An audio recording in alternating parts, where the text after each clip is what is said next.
Hello, everyone, and welcome to the Real Positive Girl podcast with me, Sabrina.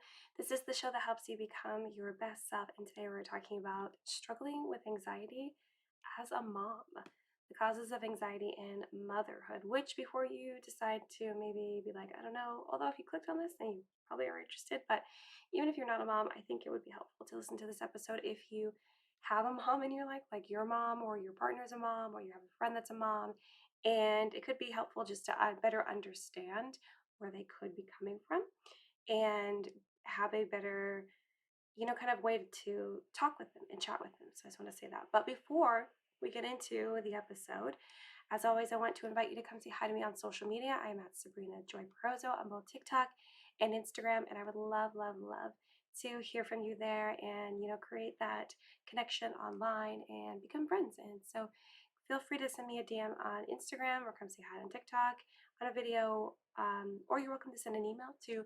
realpositivegirlpodcast@gmail.com. I do want to let you know that as it's very difficult for me to let you know this, I'm trying to push past it, my own awkwardness, as I am growing just as much as anyone else that's listening to the show or not listening to the show is growing as a person every single day. But my goal this year, and I've made that goal to be by the end of the quarter, so traditionally the end of the quarter would be the end of March, is to go full time with sharing emotional and mental health knowledge and tips and advice, and be able to spend my time, my full time, creating resources. Right now, I'm in the middle of creating just a journal.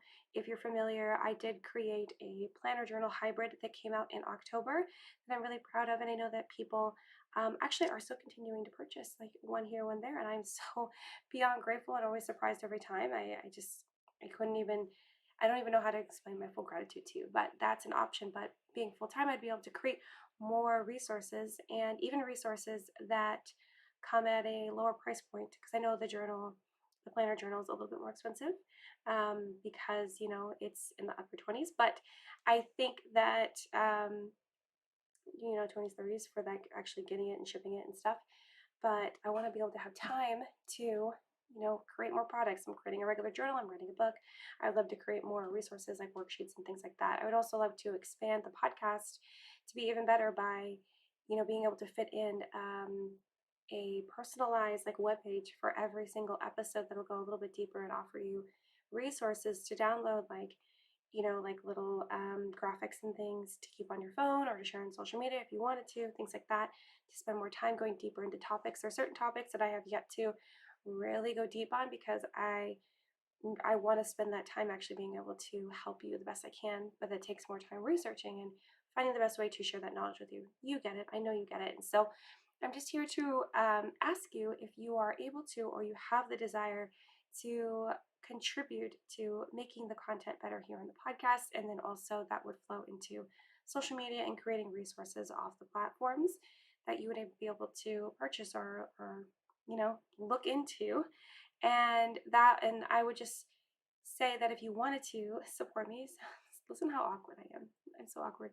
Is if you wanted to sponsor me or donate on Patreon, the lowest one that I have right now is like $5 a month, and I will be sending out handwritten letters and just really thanking you from like the deepest depths I can from my heart, and being so grateful that you would be willing to participate and donate in that fashion. If you want to just donate just like a one-time thing, you're welcome to do buy me a coffee or Cash App or whatever you prefer. A lot of this information is down in the show notes below. If you don't have a desire to do that, or you cannot do that, I totally understand.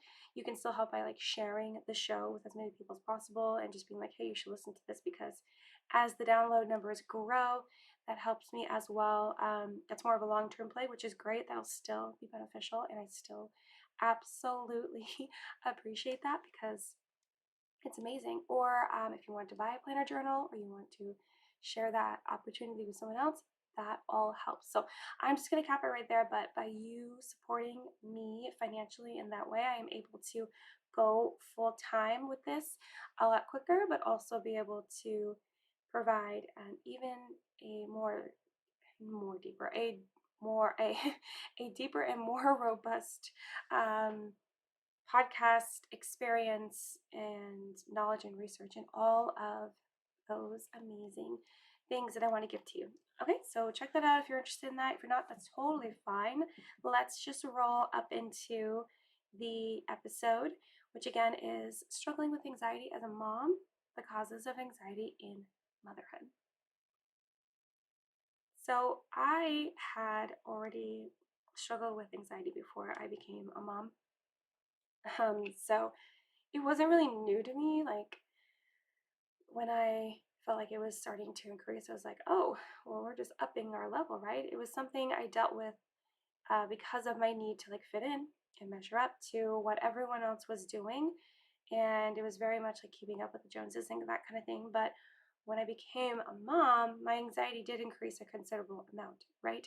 And I don't think that's really shocking to anyone. And, anytime that someone would share that, I don't think it's really shocking to anyone. It's like, oh, yeah, of course it did, like you have definitely stepped up so many steps, ranks, levels, whatever you want to call it, that I feel like when you are now responsible for this new life.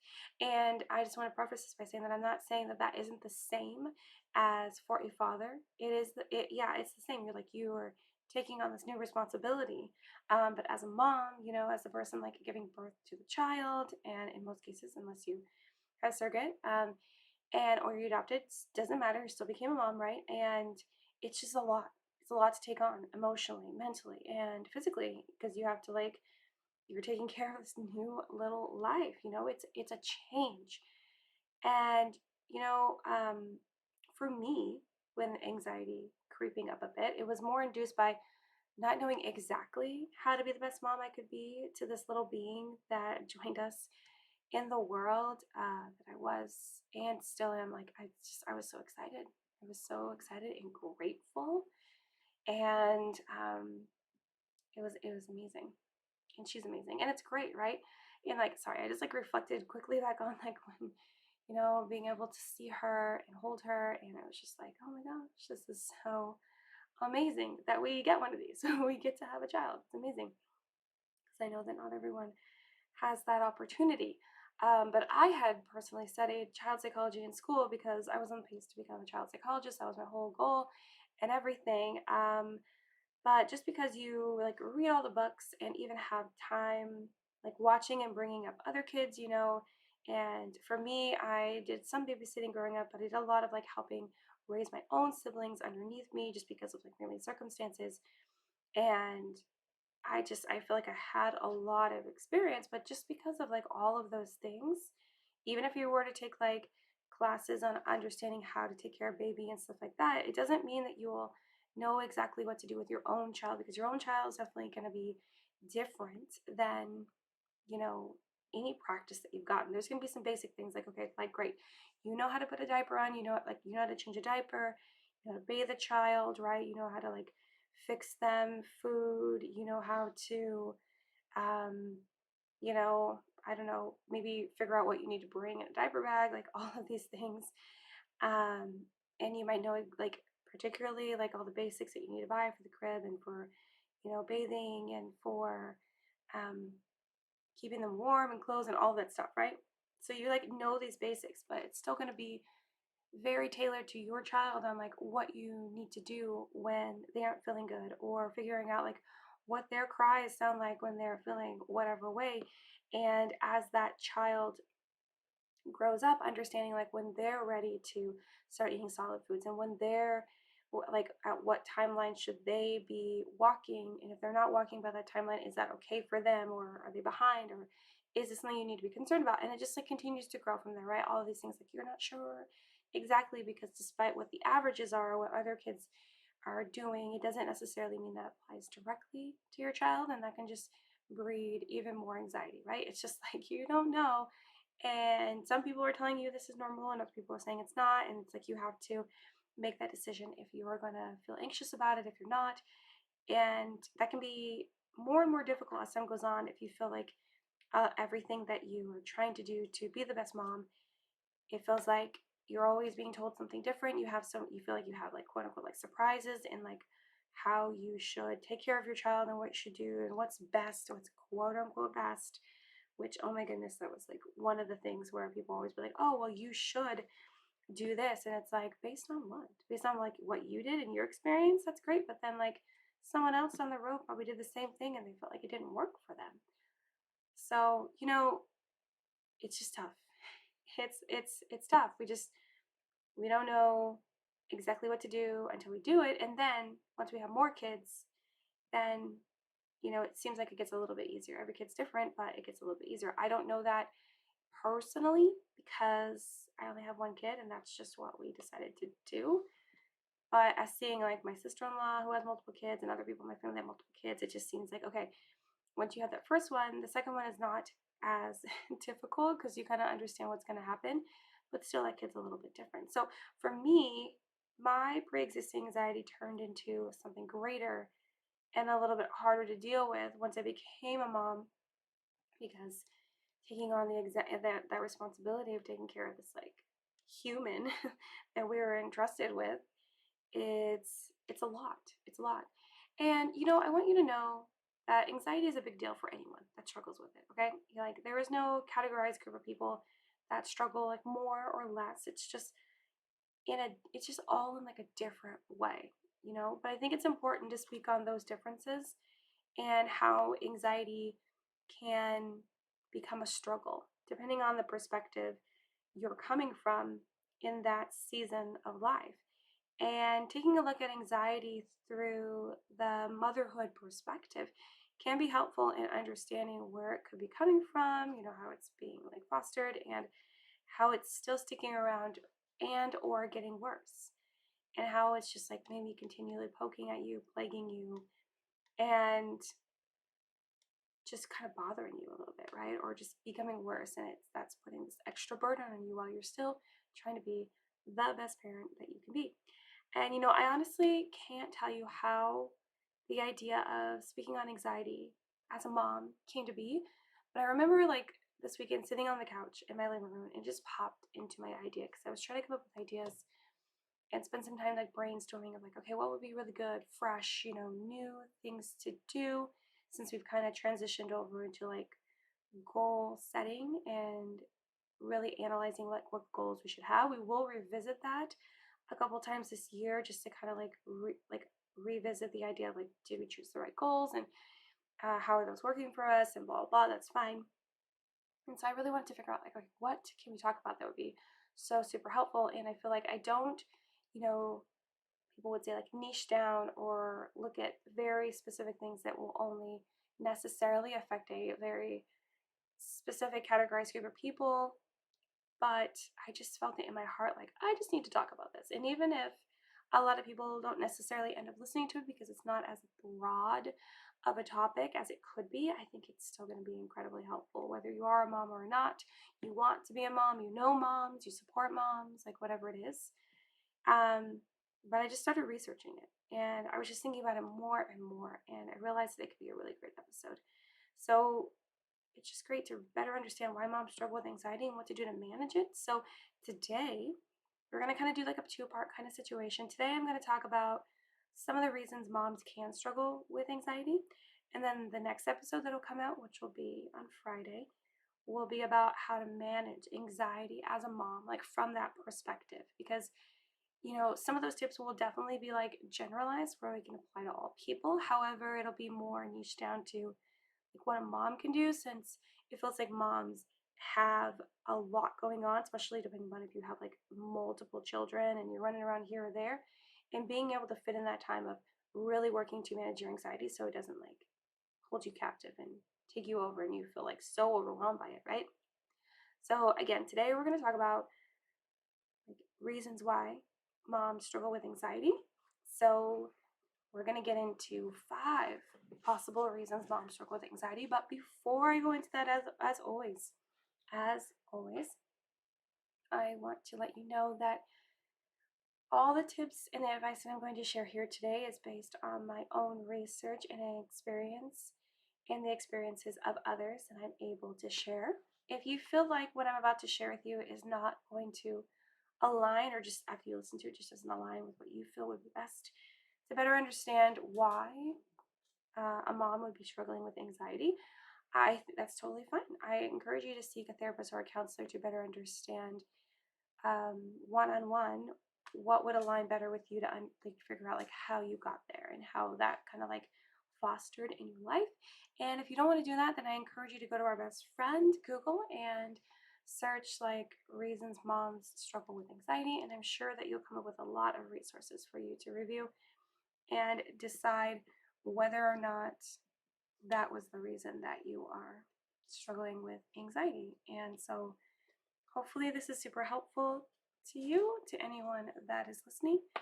And that's all I'm here to do, is just to help and be a really, really, really, really, really good resource to everyone. So just kind of want to make that known. Okay, so again, let's get into it. 5 possible reasons moms struggle with anxiety. So the first one I want to share is financial pressures. I did initially, when I made this list, think that I was going to put it in order of like most important to least, or least to most. I did not. I just mixed them all around. And I wanted to come up with ones that I feel like would really hit home and be like, yeah, that might be me. Again, this is not a conclusive list. So the reason that you're experiencing anxiety as a mom may not be on this list. That's why it's like possible reasons. So the first one is financial pressures. You might feel so overwhelmed by the idea that you have to provide for these kids and your family and stay in a budget and be ready for, rainy days and problems, issues, things, unknown surprises to come up. So maybe, one of the kids breaks their arm and you're like, oh my goodness, that's going to cost money despite maybe having insurance. And if you don't, wow, that's going to cost a lot of money. And that can be like kind of a huge concern to think about, okay, well, do I have enough money?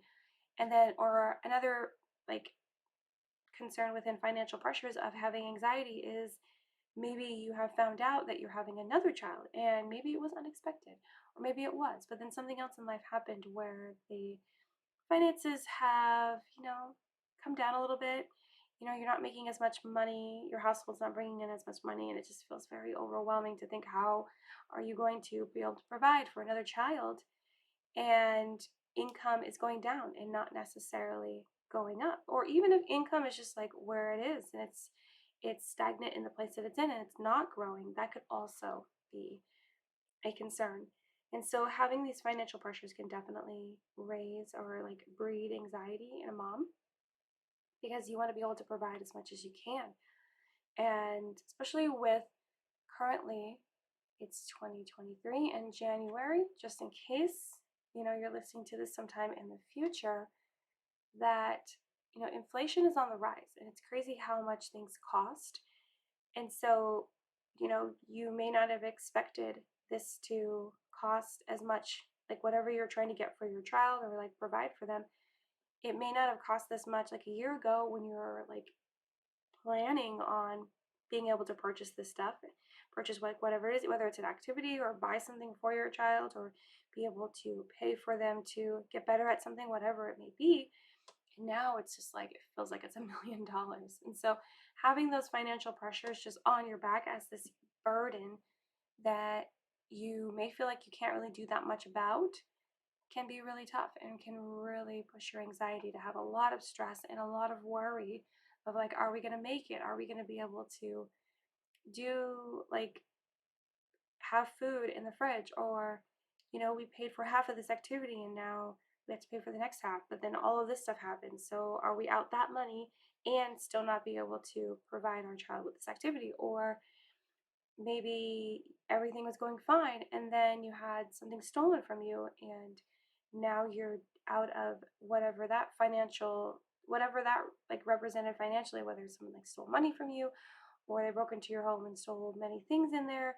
And it's just like, I feel like financial pressures can come in like so many different forms of like feeling like you don't make enough money, maybe losing your job due to a pandemic or other kind of things that have happened, having another child, losing things in your home, losing your home, like if some sort of accident happens, and there's just so many different ways. And so I know that a lot of times when we talk directly about financial pressures, people will immediately think like, oh, you just don't make enough money. But a lot of times you can still make enough money to afford the lifestyle that you have with the kid or kiddos that you have. But if some like unexpected event happens that will possibly wipe all your money out right now, it can feel very overwhelming and very staggering to be like, what are we going to do? How are we going to afford this? Are we going to have to like have our whole life be on credit cards? And I know some people will be like, well, if you have savings, we'll be prepared. Sure, absolutely. But then what if it's a case where you blow through those savings too because something so big happens that's going to cost you so much money. It could even be like a health concern where maybe you don't have insurance and so you have to put a lot of money down. It's just you don't know, right? And so I don't want anyone to judge and be like, well, they should have been prepared. Like maybe they were prepared, but there are a lot of things that happen that we can't prepare for. There's no way for us to know that it's going to happen. Or a lot of times growing up, I didn't have medical insurance. And so I myself rarely ever went to the doctor. There was a time where I did end up in the emergency room when I was like 10. And I don't know how my dad paid for that. I don't. I'll never know probably. But I'm sure it was not cheap. And I don't think that we had the like state insurance or anything like that. And I would rarely go to the dentist or to the doctor or anything like that. And if I was sick, it was like, okay, well, what can we afford to buy from the Walgreens, to buy from the grocery store, to buy from cars and like, make you feel better. There was even a time, there was a summer, I think it was the summer of 1997, where I stepped on a nail. And did I go to the hospital? No. Mm-mm. No, we just like cleaned it up and did the best we could. And I think we asked someone that would know the answer on how to like keep it clean and not let it get infected, and it was fine, right? So it's just like sometimes people just can't afford in like medical insurance and things like that. And this was well before there was like a penalty for you not having it, obviously. But if anyone's trying to pressure you into saying like, oh well, you weren't prepared financially for this, maybe they were, or maybe they couldn't afford to be. Medical insurance is very expensive. It's a luxury. I feel like in this country, I know in other countries it's easier for you to have it or you just have it because like based on socialism, but here in America it's like it's expensive. And then if you do pay for insurance, if it's like bottom level, then it doesn't really pay for anything. And it's kind of a waste. I'm gonna move off of that and not let that become a rant. But just in case anyone is out there and they're listening or they're not listening and they're just telling you like, oh, you should have been prepared, better prepared financially. Sometimes you can be, or sometimes you can't afford to be, and you were just as prepared as you can be based on your income, and that's all you can do. So that's definitely a reason why moms can struggle with anxiety or develop anxiety because of the financial pressures that are expected and unexpected, right? Okay, number 2 is social expectations of being a mom. Social expectations of being a mom. So, obviously, let's start with the fact that we don't have to listen to what people say. Their judgments and opinions don't really mean anything to us. They don't have to. However, it can be really hard to ignore when people are saying negative things about you and or judging you for not being the type of mom that they expect you to be, right? And they're like, oh well, you don't do this or that for your child, so it means that you don't care enough. Or you had your child at whatever age, so that means something. Or you only have one child, or you have too many children, or you're doing it as like a single parent, like it just sucks. So there's all these social expectations that can definitely breed anxiety because you're trying to do your best, and then there's always going to be someone that's saying you're not doing your best, and you really just need to lean into the people that are telling you that you are doing your best, right? But it's just society holds these like super unrealistic high expectations for moms to be perfect and to like have it all together, and it definitely can just directly lead to these feelings of like inadequacy and anxiety and stress and being like you're never doing it good enough, and you feel like you're trying to break your back to give your child the best experience, the most that they could ever have. Um, but it just feels like it's a never ending it just feels like this never ending battle for you to be the best mom and be seen and labeled as the best mom. Because if you're labeled as something that is even like a notch below that, and you don't realize you don't have enough self confidence and belief in yourself that you are doing the best you can to be the best mom you can, that can be such a devastating feeling, a very heavy burden to carry around, that people are saying that you're not doing as good of a job as someone else because you don't have the right family structure, or you don't have enough money or time, or because you have a job and you're trying to be a mom, oh no. Or if you do stay at home with your kids, then you're not as informed or street smart as a mom because you just stay home with your kids and you don't really do anything. You're not giving them a better life because you're not making more money for them to do more things. Like, it's crazy. It's crazy how these social expectations of being a mom can really just like make it feel like being a mom is not as much of a gift and this amazing opportunity that it really is. And so, if you feel like people are just judging you because they're so insecure about the way that they're parenting, or the way that they grew up, and how their parented them and treated them and whatever they provided for them, I just want to encourage you to, again, lean into the support system that I hope that you have, that will remind you that you're doing the best that you can with the resources that you have and the people that you have, and the knowledge that you have, right? And then also continue to build your self-confidence and your self-esteem to know that we're becoming our best selves every single day. And so you're continuing to be a good mom, the best mom you can be every single day. And every day is going to look different, and every day is going to have its own, every day is going to have its own struggles. And every day is going to have its own things that are pushing back against you, that are trying to like take you down. But if we continue to not allow those things to bring us down or forget what we're doing this for, then we can we can get past this. We can rise above it, and we cannot allow anxiety to become this thing that we feel shackled to, that we're drowning in. Do you know what I mean? So it's important to not allow these social expectations of being a mom push us to this brink of having so much anxiety that we feel like we're just going to lose our mind, and that we aren't capable of anything, because we're capable of so much. So social expectations of being a mom, definitely a possible reason for having anxiety and struggling with anxiety, because you're always like on guard of like, am I doing my best? Yes, you are doing your best. I know that you are. Number 3, previous trauma and experiences. So this is kind of like where I fell, where I was already experiencing anxiety before becoming a mom, before even like the idea of motherhood being a possibility, you know? And it just feels like if you have anxiety that you're experiencing before becoming a mom, and then you transition into that season of life, then it's just going to grow on top of the concerns that you already had. So at the top of the show, I said that I struggled with anxiety because I was always trying to keep up with whatever else was doing, and worrying that I wasn't doing as good of a job as I could. And that transferred over to when I was a mom, that just transferred over into, okay, I'm not being as good of a mom as I can be. I'm not doing the most that I can. I'm not providing the way that I should.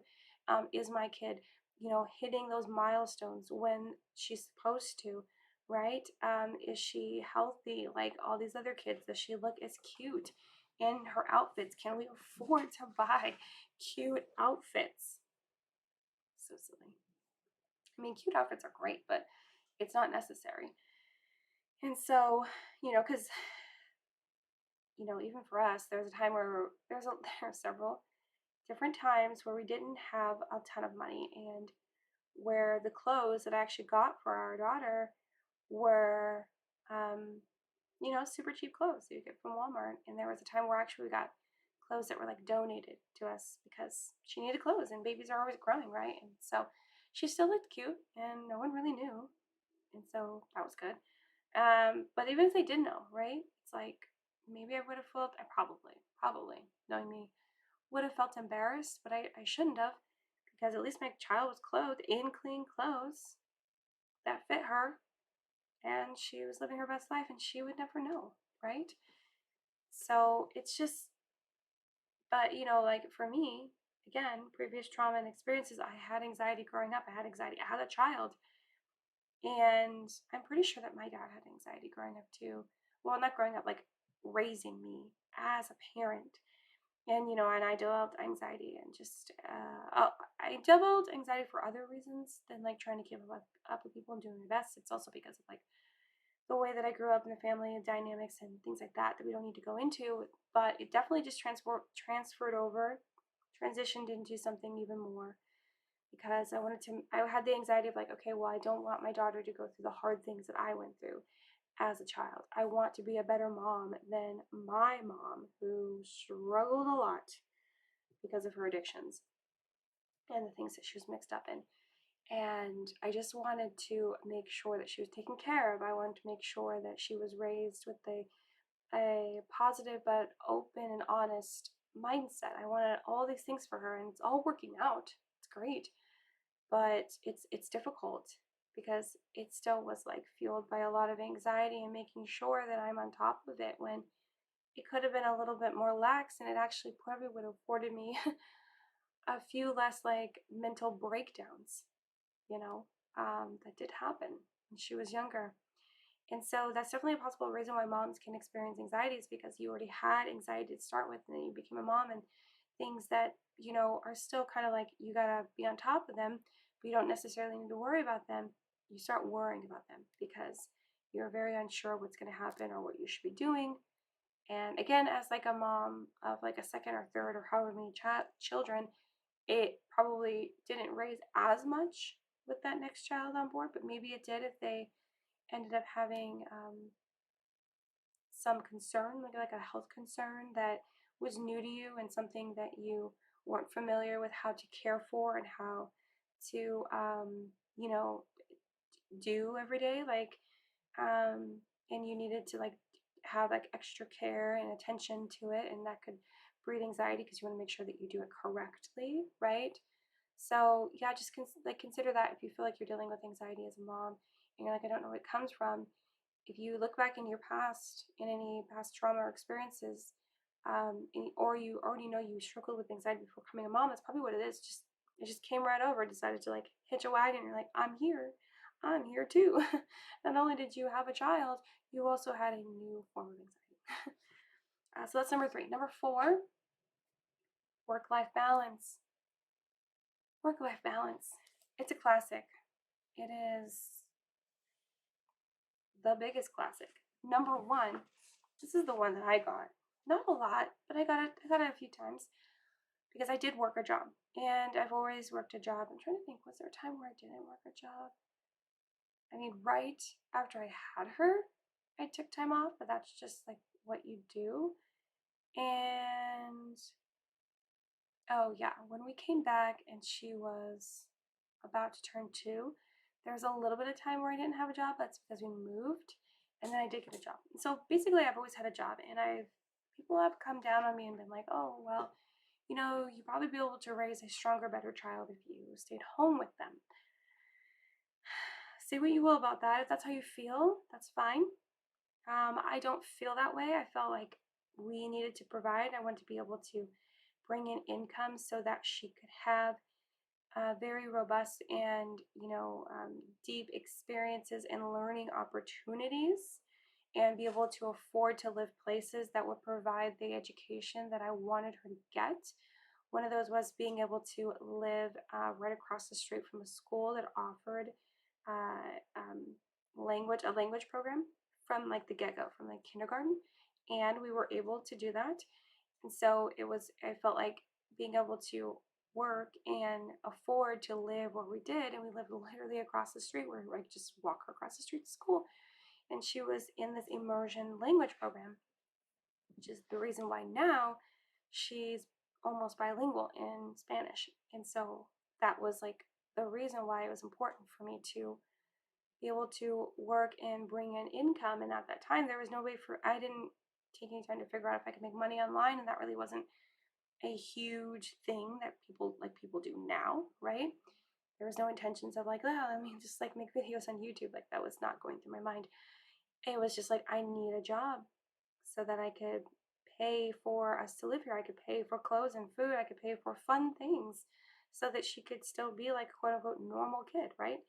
But work-life balance can just feel so overwhelming if you feel like your job has a lot of demands and then you being a parent has a lot of demands and a lot of responsibilities, because this can also, when you feel like it's off balance, where you feel like you have to do a lot with your kid for like whatever reason, and you feel like you're getting behind on work, that can cause a lot of stress and anxiety. Or if it's the other way around, where you feel like you have to work a lot, or you're being forced to work extra, or you need to work extra to bring in that additional income for like whatever, and you feel like you're neglecting your child or not spending as much time with them, that can feel stressful and overwhelming as well, because you're just like, oh, I'm not able to do both at this like top upper echelon level that you want to do, that you desire to do. And so that can definitely like breed and cause even more anxiety, because you're worried about dropping the ball on work and family, and it's tough for you to find that balance. And a lot of times you find the balance by making sure that you have people that can support you, that can be by your side, that can love on you and be there for you and help you out from time to time. And it's not to be family, it can even just be close friends and people that you can count on. And a lot of times that's where like the balance comes in. And a lot of times it also comes in having to give something up and to focus more on something else, and even for like a temporary amount of time, not forever. And that can be really difficult if you're used to having this thing in your life, but you can't, because you need to spend that other time doing this. And so just really figuring out the balance of like work and having to do all that. And it might even require like changing jobs. I've had to do that too, where it's just like doing this job that may be like your dream job and that pays really well. It's just not working out with being able to spend enough time with your child, especially if they're going through something really tough at that season of their life. And you might need to make those hard choices that will actually be really beneficial in the end, and that could afford you an opportunity to return to that thing you had to give up once things are more balanced. You know what I mean? So that could definitely be it. Work-life balance could definitely be a reason why you struggle with anxiety as a mom. And number 5, the last one that I want to share, is like the most classic one that I definitely experienced. I don't feel like I experienced it as much though as other moms, and I'm very grateful for that. Very, very grateful. But the last one is lack of sleep. Yes, lack of sleep. I'm here telling you that anxiety can breed and foster and be the reason you can struggle with your anxiety because of lack of sleep.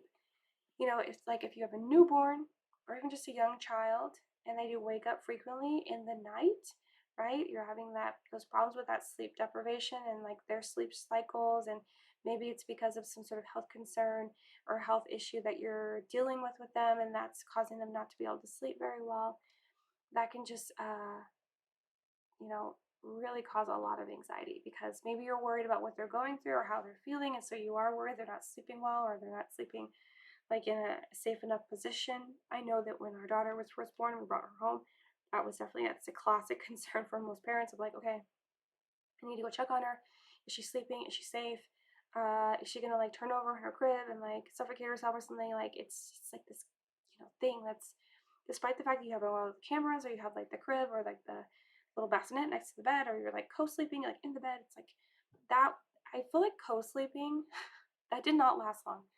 It would happen if my husband wasn't there for whatever reason, like if he decided to go sleep on the couch, or because he had to have a big work day at work, or he was like traveling, then we would go sleep. But if my husband was in the bed, there was this the biggest fear of my entire life, and I had so much stress and anxiety over one of us rolling over on her, and it was too much.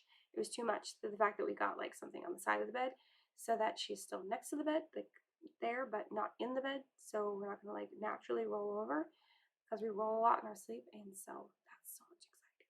But I had a lack of sleep. I know a lot of parents have a lack of sleep in the beginning, but then there's also parents that have a lack of sleep. Like if young kids just aren't getting used to sleeping by themselves, or we're really just like not putting down these rules and these boundaries, and these kids are just trying to play us and manipulate us into sleeping in the bed with us, because it's more comforting to them, or it feels like not being alone, or they are really codependent, at that time in their lives when we're really supposed to be breeding like autonomy. This is not me giving tips. I'm just saying, like, naturally, in raising children.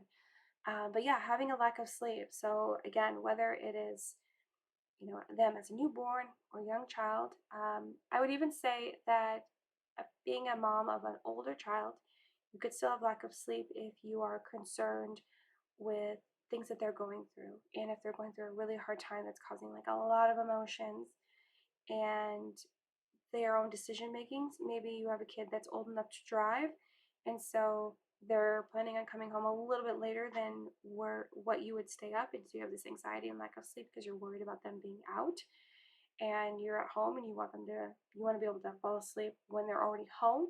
Those kind of things, like, it's different levels again. So nothing here that I'm sharing is going to be like straightforward, like this is the reason. It's like this is the reason, and it can come in different kind of like colors and in different like ways of you viewing it. So lack of sleep, definitely a reason why you could be experiencing and struggling with anxiety as a mom. You know what, I think that I've talked long enough about some of the reasons why moms could be struggling and dealing with anxiety, but we're at the end of the list, so that's good. We made it to the end of the list. um, that's all. That's all I have to share with you. So I hope that you found this really helpful. I know it's a very, again, specific topic.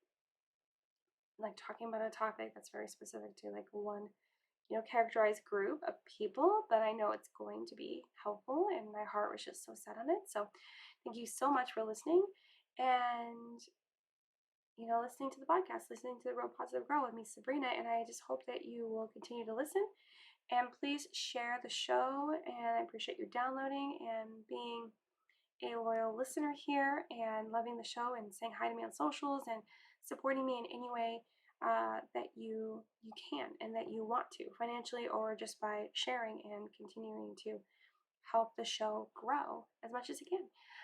So please don't forget to check the show notes below, because down there you can also sign up for the weekly newsletter. You can check out the planner journal hybrid that I'm selling. You can come see me on socials. You can email. You can suggest topics anonymously. You can vent anonymously. You can do so many things. So check it all out. But until next time, have a good one, and I will see you all next time. Bye, everyone.